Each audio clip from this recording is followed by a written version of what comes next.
everyone! Welcome back to my YouTube channel. This is Maj, and for today's video, mag-legit check muna tayo kung legit pa rin ba si Happy Match, guys. So tayo mag-withdraw ngayon. Dalawang beses tayo mag-withdraw through their coins and through their cash, guys. So as you can see sa upper corner of your screen, guys. So stay tuned until the end of this video dahil tuturuan ko rin kayo paano ba kumita dito, ano bang kailangan gawin, mayroon bang requirements sa coins, guys. So malalaman natin yan in this video, kaya don't skip para wala kayong ma-miss na important details. But before we jump into it, make sure you like this video, subscribe to my channel if you have not already, ring that notification bell so you always be updated to my upcoming videos and off the clock episodes. So si Happy Match is kung mahilig kayo mag-match games, so bagay na bagay ito sa inyo, guys. But take note na kapag free is may mga video ads na kailangan nyo panoorin. Oh my god, wait.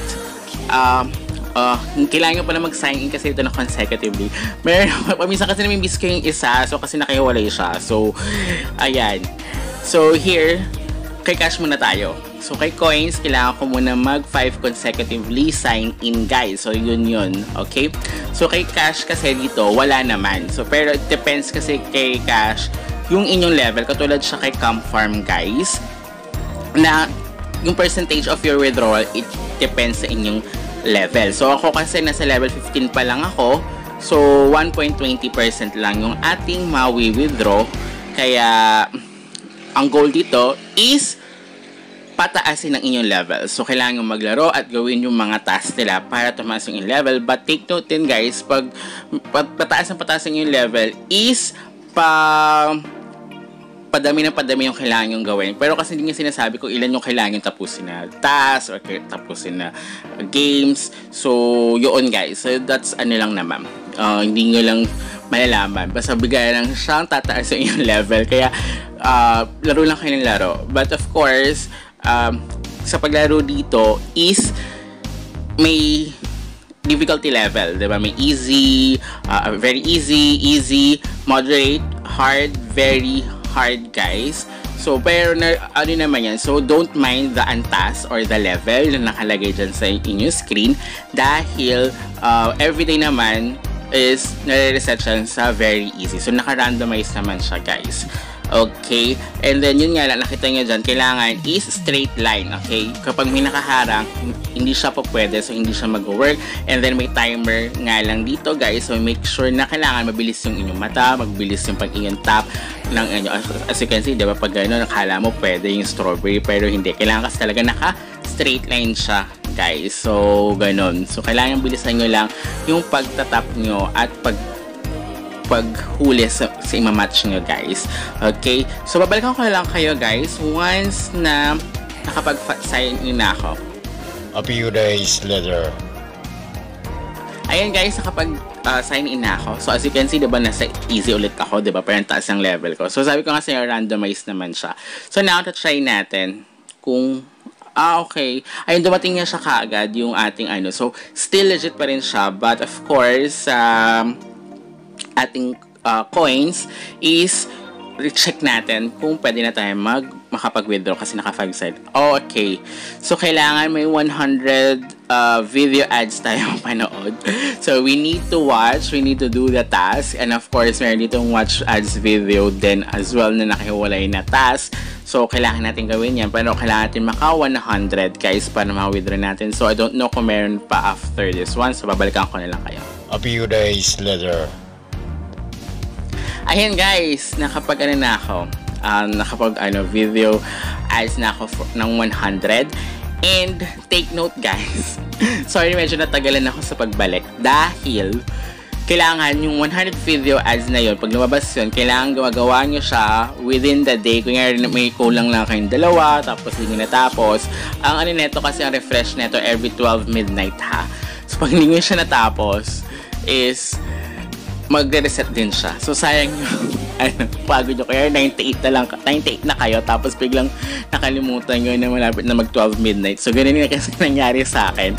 Dahil, of course, and bukod dito sa nilalaro ko, meron pa ako other na nilalaro. So, paminsan nakakalimutan ko mag-sign in. Pero, nilalaro ko pa rin naman siya yung mga especially yung mga tasks kasi parang nakafocus ako sa cash dahil mas mabilis ka maka-withdraw sa cash unlike sa coins na you need 140,000 na coins para maka-withdraw ka ng 10 pesos. Sa cash kasi, basta makakuha ka ng cash, you can withdraw anytime. Yun na may maganda rito. So, still legit pa rin naman siya. But of course, up to 7 days you of waiting ng kanilang withdrawal, guys. Kaya, be patience lang. Pero ngayon medyo mabilis yung, diba yung unang withdraw natin is mabilis.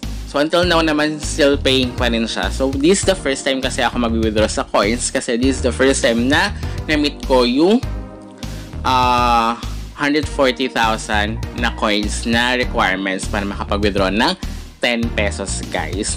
And then, ang ano pala rito, learning experience ko, guys, dahil nga diba tinapos ko yung 100 video ads, so talaga naglaro ako within the day, talaga nakafocus ako sa kanya, is yung ano pala, akala ko kasi after pag very hard na tuloy-tuloy na yung very hard, hindi pala. So randomized din siya. So after the very hard, babalik ulit siya sa easy or very easy. So pwede nyo pala siyang gawin within the day para mas mataas. Especially kung yari nasa level 100, level 50 na kayo, para at least 100% na yung inyong mawi-withdraw is kaya siya. Kung yari, naka 100 kayo for this day, tapos level 50 na kayo, then 100% yung pwede nyo ma-withdraw. So, yung buong 100, ma-withdraw nyo siya within the day. So, mas okay pala siya kay Camfarm. Kasi kay Camfarm, may limit lang, diba? Pero, here kasi kay Happy Match is pwede ka pala maglaro. And then, yun nga lang, parehas din siya ni Pirate Captain, nakita niya sa screen nyo, na before kayo mag-jump sa another percentage of withdrawal is kailangan mo na mag-withdraw. So, yun. So, I don't know. Pero hindi naman siya nababago yung withdrawal na unlike kay Camfarm kasi nababago siya once na ganun nga, di ba, nag-jump ka na sa another percentage of withdrawal. Ganun yung, bumababa yung binibigay na. Here kasi, is since the beginning, kala ko kasi nga mas okay si Camfarm kasi nga mas malaki. Dito kasi is naka-randomize, guys. Okay? So, ayun na kapag na tayo request. Sana mabilis lang din to si yung 10 pesos na Pwede siya same day lang. So, nag-withdraw ulit ako yung 508. Nakatado yung 505 yung una nating withdraw. And then, another 508. And then the 10. So, pwede siya within the day. 2 beses kayo mag-withdraw either sa cash and coins, guys. So, okay na okay pa rin naman si Happy Match, guys. If you want to try Happy Match, nasa description naman siya, guys. Yung link niya, guys. So, ayan, guys, natanggap na natin. So, after, ayun nga, kadalasan naman 2 to 3 days, yung kanilang, para ma-receive nyo yung payment, guys. But of course, I think pag the higher amount yung inyong i-withdraw, medyo matagal talaga. Kaya be patient. Pero, ayun nga, still legit pa rin siya, guys. Mag-match lang kayo ng mga fruits. So, super dali lang nga. So, mas okay pala siya kaysa kay Camfarm. So, update ko lang kayo next time. Until, goodbye!